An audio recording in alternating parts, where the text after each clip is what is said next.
Holding companies are a great structure if they work for you.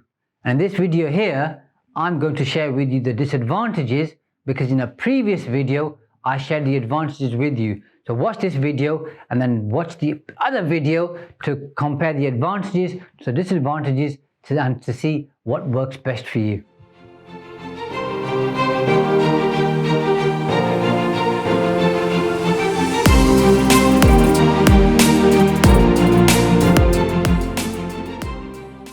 In a previous video, I talked about the benefits or some of the benefits of having a holding company.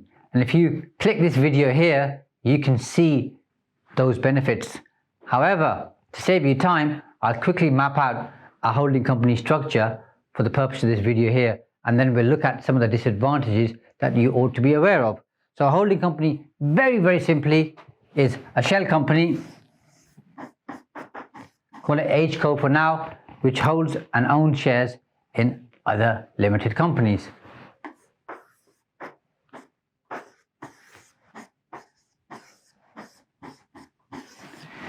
So this company here, which let's say is owned and managed by you as an individual. So you're up there and you own 100% of the shares in the holding company. Holding company then owns 100% of the shares in company 1, 2, 3, and 4. So you've got total control. Let's now look at some of the disadvantages of this particular structure. The first one is you may need an audit if your turnover for this structure exceeds 10.2 million and you have 50 or more employees and your assets are more than 5.1 million in value.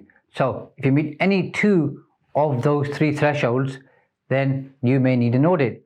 What that means is there's extra costs for you for having an audit, and it's going to take extra time because the auditors will do checks on controls and procedures, and that's going to be quite a lengthy process. And there are quite a few people out there who don't like audits, who don't like the intrusion, the extra paperwork, the extra fees.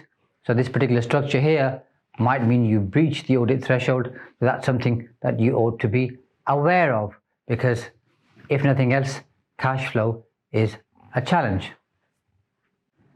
Number two, higher compliance costs. So let's say, for the purpose of this example, you pay £1,500 plus VAT for each company, including the holding company, for accountancy fees. If you've got 5 companies, 1,500 times 5 gives you £7,500 plus VAT just for the accountancy fees. On top of that, then you've got to file corporation tax returns. There's a fee for that. On top of that, if you've got different people working in different companies, you've got additional costs for running the payroll. So those fees can quickly spiral up. So you need to make sure you can justify paying the additional fees. Of course, in the other video, which is up here, where I share the advantages, one of them was minimizing risk or ring fencing risk into different companies. And that's a big one, by the way. And if in return for that, you have to pay more in accountancy fees, it may be that you feel that is a good enough reason to pay the extra fees. But if you don't, and you can't see the benefit of that and other reasons, then maybe having this particular structure might not be good for you. So the point here really is look at the benefits and the advantages and the disadvantages to make sure that it works for you. And don't just let cost be a driving force, because it might cost you more, but the benefits might outweigh the costs. So you always need to look at the pros and cons. Number 3, with the tax rules changing, coming into effect in 2023, the 19% corporation tax rate applies to smaller companies with profits less than 50,000. From 50,000 to 250,000, you've got the marginal rate, and above 250,000, you're paying 25% tax. Now, in this particular structure here, that may mean you end up going into the marginal rate, or you might end up going into the higher rate of tax. So that's something that you ought to be aware of and do the calculation and work out what impact that's going to have on you.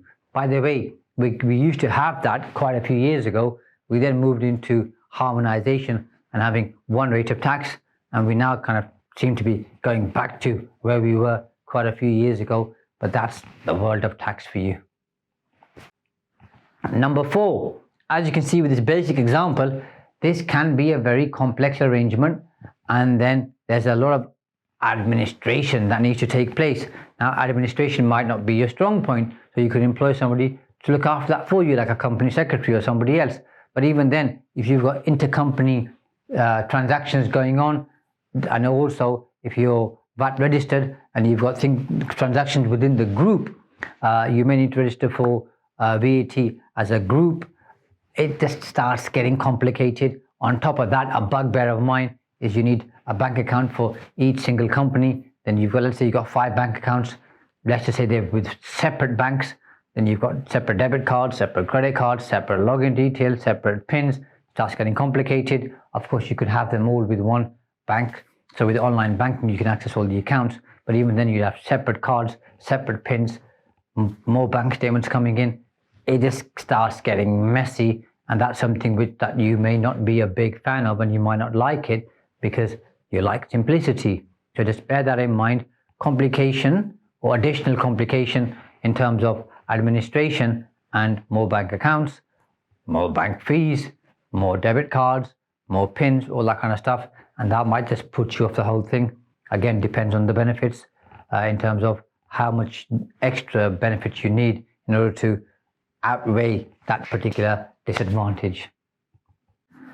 And the 5th one for now, and this is a big one by the way, is there are funders out there who don't like this particular structure because of a lack of transparency in terms of what happens above and beyond this stage here in terms of the holding company. They don't like it. So there's less funders out there who are available, and those who are available may charge you more in terms of mortgage costs and rates because you've got this particular structure. So I know this, especially if you're in property, this comes up quite often because the funding pool reduces and sometimes the costs go up, and you as the owner might not be too happy with that because it restricts and limits you, and that puts a lot of people off having this particular structure. So bear that in mind. Speak to a broker to find out what the rates are, what the availability of funding is, to see if this particular structure works for you. Because if it doesn't, and you're somebody who's looking to buy lots of properties, for example, and funding is an important part of helping you leverage and get to that scale, then this might hold you back, in which case you might say, I'm fully aware of all the advantages of having a holding company and I can see the benefits, but if I haven't got the funding, I can't grow my property portfolio or my property business. Therefore, this arrangement looks good, but it's not for me because it's going to hold me back and it's going to slow me down. In that case, I'd say it probably isn't for you. So as a recap, watch this video and look at some of the benefits. Then consider that in line with your circumstances and all the reasons I've shared with you today. Weigh those up, see which one works best for you, and choose the one that gives you the optimal situation in line with your goals right now, but more importantly, in line with where you're looking to go to, and kind of having in view the tax changes and the impact of that. Also some legacy planning, inheritance planning, the flexibility that gives you. If you're looking to introduce other people into your business, see which option allows you to do that. So consider everything in the round to see what gives you the best outcome with a holistic viewpoint, and then decide which avenue you wish to pursue. And the final one for today is, if you don't have a holding company, and let's say you've got a situation where you've only got company 1 here, which has some assets and is trading, and then you want to form these companies here and you want to put the holding company on top. Well, that's going to cost you some money, because when that happens, there could be additional income tax, capital gains tax, and stamp duty land tax implications, which means you need to speak to an accountant or a tax advisor, i.e. someone like me or somebody else in the industry, to find out what those are and whether you can form a holding company on top of your existing company, or whether you should apply for clearance to run it past HMRC so that you know no additional taxes to pay. However, be aware that more recently, HMRC aren't too keen for giving clearance on this type of arrangement. So you're going to have really good commercial reasons for having to do so. And just saying, by the way, that this here is going to give you some kind of a tax advantage, if it is, for example, isn't the best reason to give HMRC, because you're not going to get clearance. So you need very clear commercial reasons for why you ought to be doing this. So if it's something to do with growth, if it's something to do with attracting further investment, something to do with minimizing risk, those types of reasons, okay, and introducing other parties into a certain part of the business, or divesting or diversifying your portfolio while having a holding company, those are some of the reasons which are good commercial sound reasons to do so. So bear that in mind.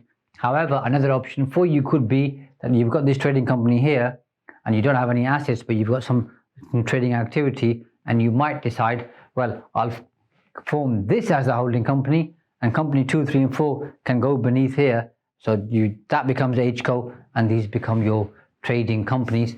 That might work for you, and there's no additional cost there apart from obviously forming the companies. So that's something you ought to think about if you're in a situation where you already have a or a number of companies already in existence.